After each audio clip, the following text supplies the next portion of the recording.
All right, update here on the T4. I weighed the shocks. This shock here is 763, and the stock shock is 503. So there is a 260 gram difference between the two. I wanted to show some other things here while I got this apart. So this is the normal orientation that this would be in for the mudguard. And the mudguard's fine. People complain about, their backs getting wet. I don't know how. I don't have a problem. Ride through extreme mud, water, whatever.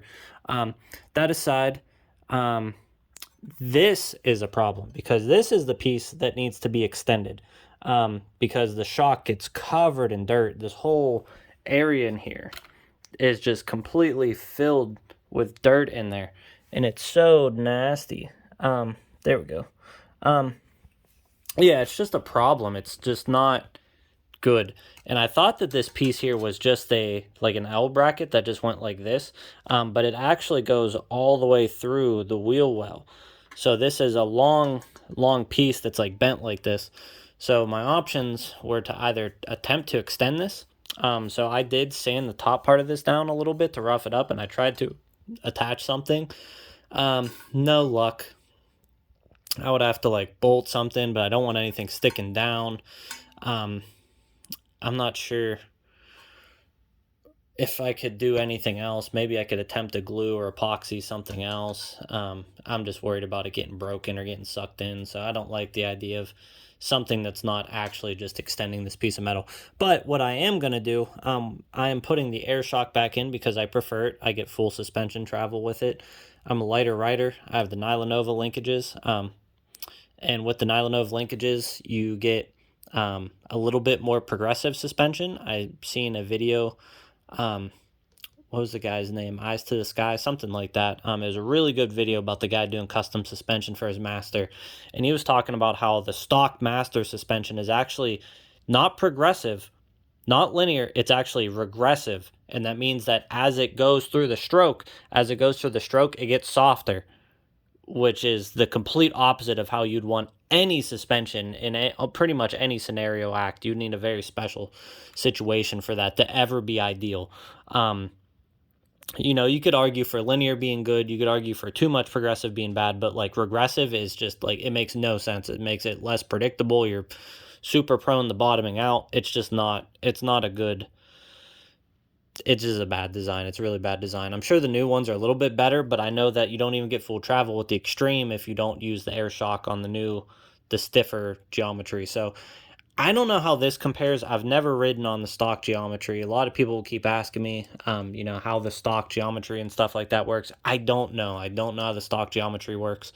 I'm sure it's much worse than this Nylanov one. This is supposed to be. They list it. They don't really have any kind of meaningful measurements or anything like that. They just kind of say like, oh, it's more progressive, and they show a chart, and there's a graph with no measurements or anything meaningful, so you don't really know what it's measuring. I just know that this is supposed to be more progressive. I don't have them yet. What I would like to do, I want to put a thicker oil in the stock shock, and then I want to add a volume reducer. Some people are doing two. I think if you're heavier, you could do two. But I would like to do just one. I'm a lighter rider, and I think that would pretty much solve everything for me. And I think that would solve a lot of people's issues, to be honest, if you just put a single volume reducer in the shock, because this shock for some reason has a massive air chamber. So that means that whenever it compresses, it doesn't, ramp up the pressure as fast as another shock would, kind of like the stock shock that's on my S18, for example. It really doesn't want to let me bottom out, but the S18 also has the fabled good and working Kingsong linkage, so that's a thing as well. So something else I did, these bolts, or not bolts, but these grub screws or set screws, whatever you want to call them, this is how big they were before. So I actually changed those with longer ones here. These are M5 by 8. That's about the biggest you're going to get. This is all the way in. You should be able to see that there. It pretty much is almost flush. It's a little bit tighter than flush. They're all kind of around there. The other side is kind of a little bit different. I think this one's sticking out a little bit more. Yeah, it's just sticking out just a tiny bit more. I didn't put a ton of you know, thread locker on there on Loctite. You're not supposed to put a lot. That's just the goo that kind of it just kind of gets scraped off at the opening. So I didn't drown them. Trust me. There's just a little bit on there, but I figure that this is going to give it a little bit more purchase because these little ones, for something that's so crucial, these little ones just don't do it.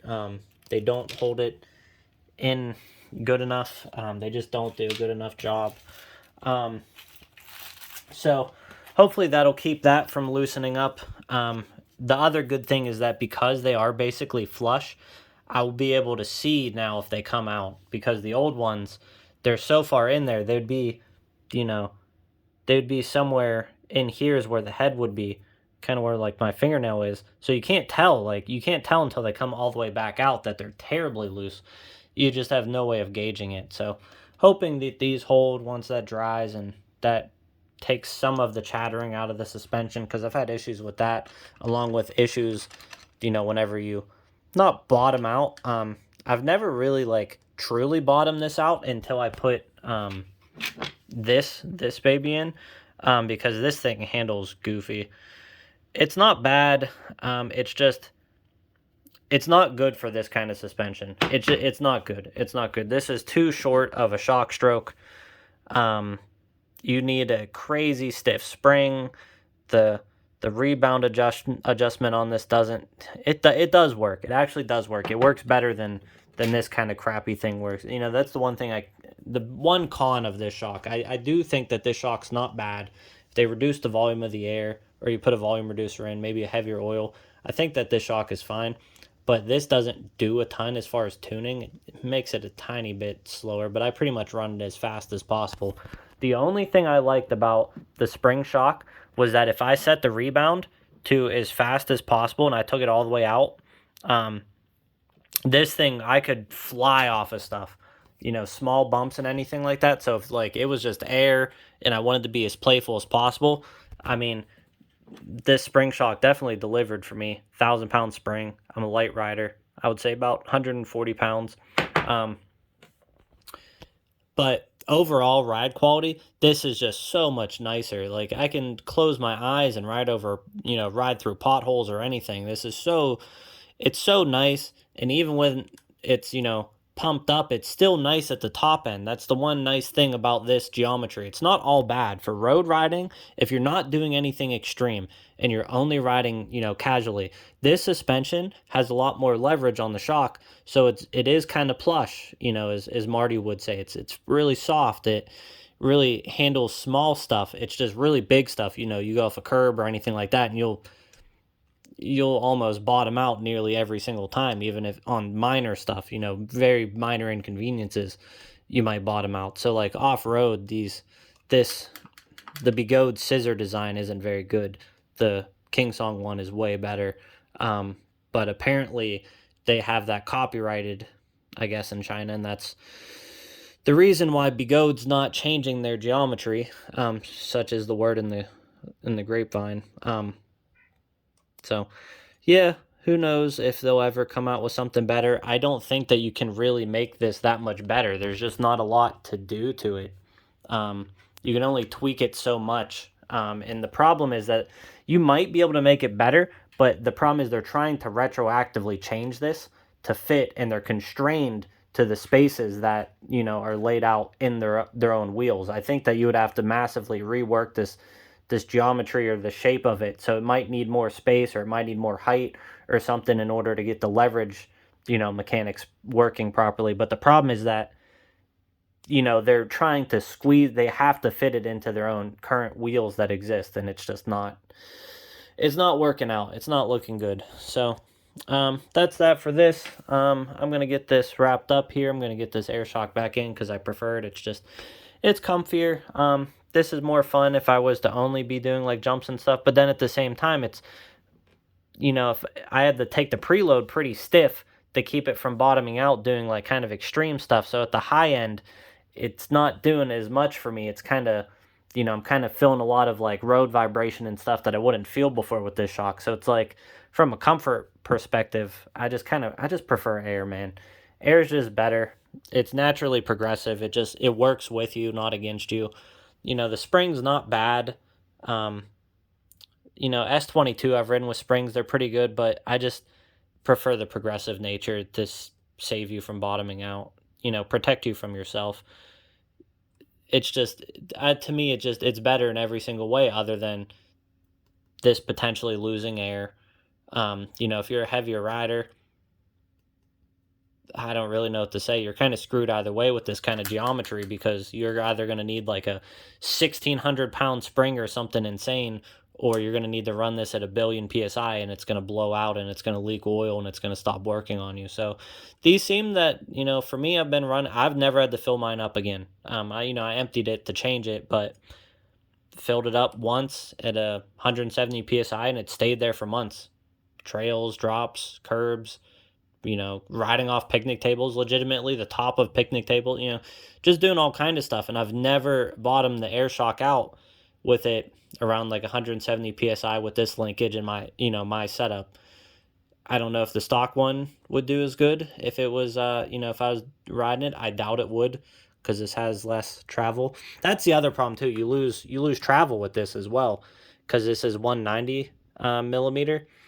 Supposedly you need 200 or 210 and then you have to squeeze it in here, and I've seen cursed images of people trying to use vice grips and stuff to try to squeeze them in just so you can get the full travel, and that's its own can of worms. That's ridiculous. That's kind of a joke to me. I would rather just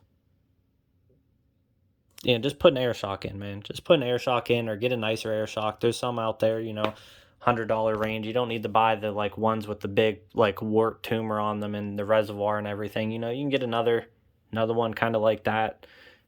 Anything's probably going to be better than this, but I think that this is underrated. I think it's good.